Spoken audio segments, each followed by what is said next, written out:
대학에 들어가 당연히 저도 KSCP 활동을 했는데요. 이게 1학년 때 입학한 지 한 달쯤 됐을 때 4월에 있었던 첫 번째 시국 기도회입니다. 기도학생회가 준비를 했는데 학생 그 학생처장인가 교무처장이 내려와서 막 제지하는 모습을 우리 회장 선배가 뿌리치면서 하고 있는 모습입니다. 이것이 저에게 기독교가 사회 문제와 만나는 첫 번째 접점이었습니다. 이날 불렀던 찬송이 지금도 기억나는데 여러분 다 아시는 바로 어느 민족 누구게나 그리고 뜻없이 무릎 꿇는 이 두 찬송을 우리가 계속 불렀는데 저 요즘도 나이가 60대 후반이 됐지만 예배에서 이 노래를 부르게 되면 거의 끝까지 부르기 어려울 정도로 자꾸 목이 메고 눈물이 나올 정도로 익숙한 그런 노래가 됐습니다. 근데 잠깐 눈으로 보겠습니다.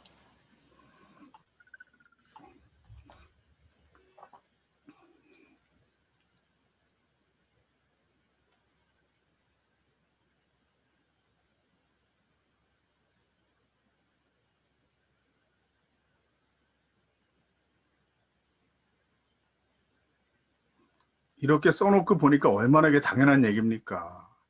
그 200년 동안, 100년 동안, 50년 동안 누군가 계속 활동을 했다는 뜻입니다. 그 사회에서 쉬지 않고, 포기하지 않고. 어떤 사람이었을 것 같아요? 여러분 같은 사람들이었던 겁니다. 우리 같은 존재는 항상 있었어요. 어느 사회나. 근데 200년, 100년, 50년씩 걸리지 않습니까? 어떻게 그 세월을 기다립니까? 라고 하실지 모르지만 이 세월 동안에 이 세 가지 제도만 바뀌었겠어요? 수천, 수만 가지의 제도가 바뀐 겁니다. 굉장히 사는 빠른 속도로 변하고 있는 겁니다. 우리가 느끼지 못할 뿐이지. 사인 반드시 변화한다. 제가 쉽게 증명할 수 있어요. 지금 바로 증명할 수 있습니다.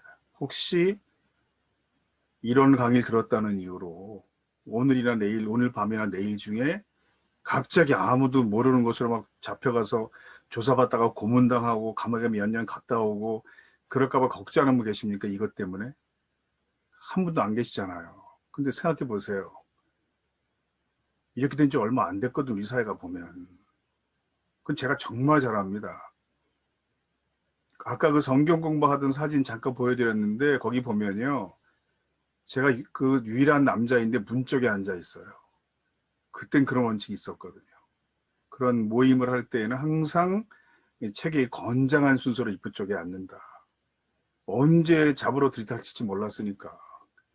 정보과, 뭐 대공, 뭐 안기부, 보안대, 뭐 도경 정말 많이 왔어요 그때는. 그래서 실제로 그런 거 하려면 몇 명이 막 맞서는 동안 몇 명은 창문 넘어 도망가고 일상적으로 그런 일을 겪으면서 활동을 했거든요 그때는.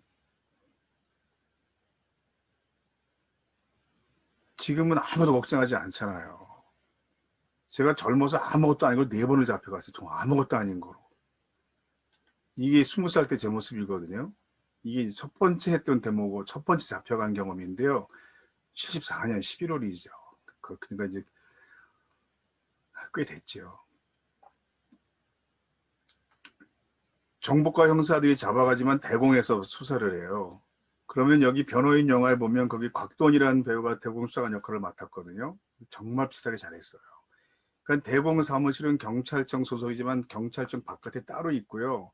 다 무역회사로 위장을 해놓고 있어서 저도 무슨 상사 이런 간판이 붙은 건물로 잡혀갔는데 처음에 와서 그런 말을 합니다. 우린 도둑엔 관심 없어. 우린 간첩장 형사야. 이렇게 얘기합니다. 그러면 경찰관이지만 다 호칭이 계장님, 과장님, 부장님, 상무님, 전무님 이렇게 불러 자기들끼리. 다 사복 입고 근무하고. 자기를 간첩 자네 형사라고 소개한 대공수사관이 삐딱하게 앉아서 20살이었던 저한테 한 첫 번째 질문이 뭐였을까요? 하종강, 이 집도 고생 좀 하지. 그러면서. 그게 송곳에 나옵니다. 그 장면은 또 제 얘기예요. 북한 언제 갔다 왔어? 그거예요. 북한 갔다 왔잖아. 날짜가 언제? 우리 다 알고 있어, 우리가 지금. 20살이면요. 고3보다 한 살 많을 때예요. 이렇게 다그칩니다. 통일운동의 중요성이 그냥 한꺼번에 느껴지더라고. 야, 한국은 통일부터 해야지. 통일 안 되고 아무것도 안 된다, 우린. 이건 분단이라는 특별한 상황을 가진 나라에서만 겪는 고통입니다. 다른 나라 사회운동은 이런 고통을 겪지 않아요. 이건 분단이라는 이상한 상황이 70년 동안 있었던 사회에서만 가능한 협박인 거죠. 그 1987 영화에 그 대사가 똑같이 나옵니다. 그 너 같은 놈들은 휴전선 철망에 갖다 걸어놓고 총 몇 방 쏜 다음에 월북하는 걸 사살해 드리면 끝이야. 우리가 한두 번 해본 게 아니야 지금까지. 넌 몇 년 몇 월 그 사건이 정말 걔가 월북하다가 어디 죽은 거 같냐? 영화에 그 대사가 똑같이 나와요. 그렇게 협박합니다. 그러니까 문익환 목사님 같은 분들이 야 통일부터 해야 된다. 그리고 막 이북 가신 거잖아요. 다른 사람이 옆에서 거들어요. 김 과장, 사람이 어떻게 그런 일 일이야 기억해? 도와줘야 기억이 나지. 무슨 뜻입니까? 고문하라는 뜻입니다. 잠깐 데모하고 잡혀가서 이런 고생을 몇 날, 몇 달, 몇 년을 했어요. 그때는. 오래전 자신을 간첩장 형사로 소개한 대검 경찰에게 붙들려가 며칠 낮밤을 거꾸로 매달려 있다시피 한 끝에 아끼는 후배 이름을 말할 수밖에 없었던 적이 있었다. 내가 일러준 후배 이름 때문에 그때 모두 4명의 후배들이 감옥에 갔어요. 4명이 전부 KSF 회원들이었습니다. 기독학생의 회원들이었어요. 후배들이었어요. 출산 후배를 만나 감옥 안에서 무슨 생각을 하면서 지냈냐고 꼰대처럼 물었을 때 후배가 답했다. 제가 그래도 선배니까. 하선배도 매를 이기는 사람은 아니었구나. 그런 생각을 했어요. 그럼 제가 얼마나 미안합니까, 제가.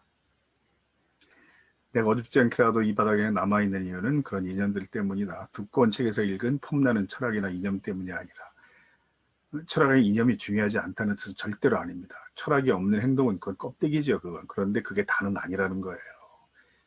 이렇게 사람 사이에 맺어진 인연이 굉장히 중요한 동기가 된다는 거고 그게 의미 없는 게 결코 아니라는 거죠. 그래서 여러분이 모이신 이 인연이 여러분의 삶에 굉장히 중요한 관계인 겁니다. 그 관계를 소중히 지키는 것이 의미 없는 일이 아니에요. 그래서 나는 친구 때문에 했다 일을. 근데 그게 의미 없진 않다는 거죠. 그런 거라도. 아랫역의 한 여자 중학교인데 선생님들은 인문학 프로그램을 가장 잘하는 학교라고 알고 계시더라고요. 학교는 말해도 괜찮습니다. 부안여중인데 많이 아시더라고요. 인문학 프로그램 관심 있는 교사들은 그 학교 정말 잘하는 학교라고. 인문학 주간 행사를 해요. 1년에 한 번. 한 학기 한 번인지 모르겠는데 5일 동안 매일 한 명의 저자가 학교를 방문합니다. 그리고 오전에는 학생 대사로 강의를 해요. 5회 중에 5명을 뽑아서 저자 집중 세미나를 2시간 동안 할 수 있어요. 그러면 뭘 기준으로 5명을 뽑았을까요? 이 중에 중학생 중에서.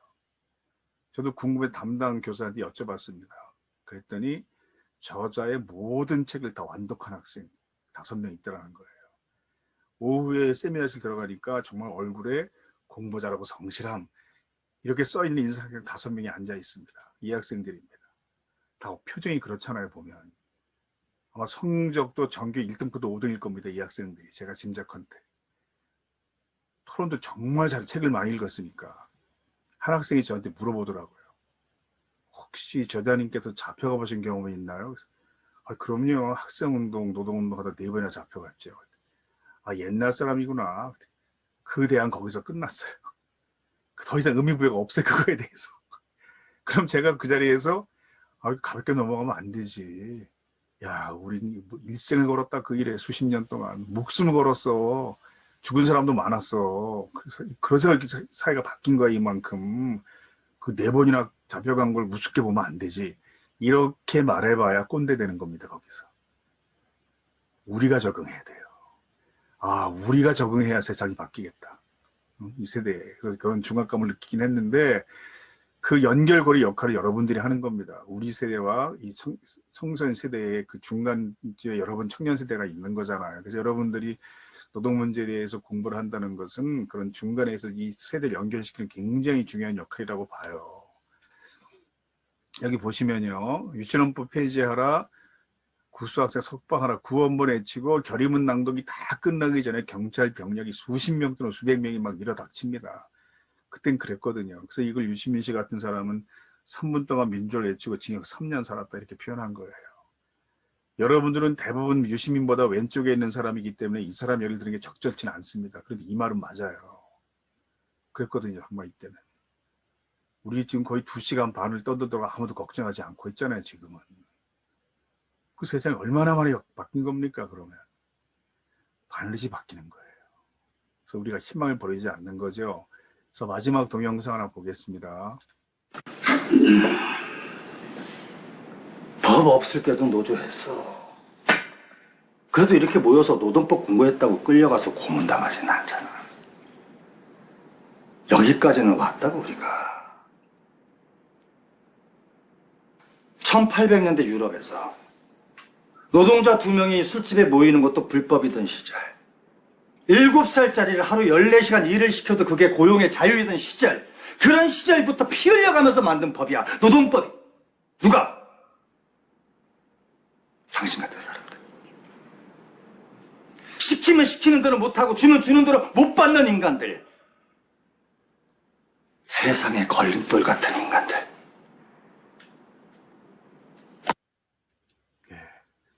그 남들이 볼 때 여러분은 다 걸림돌로 보입니다.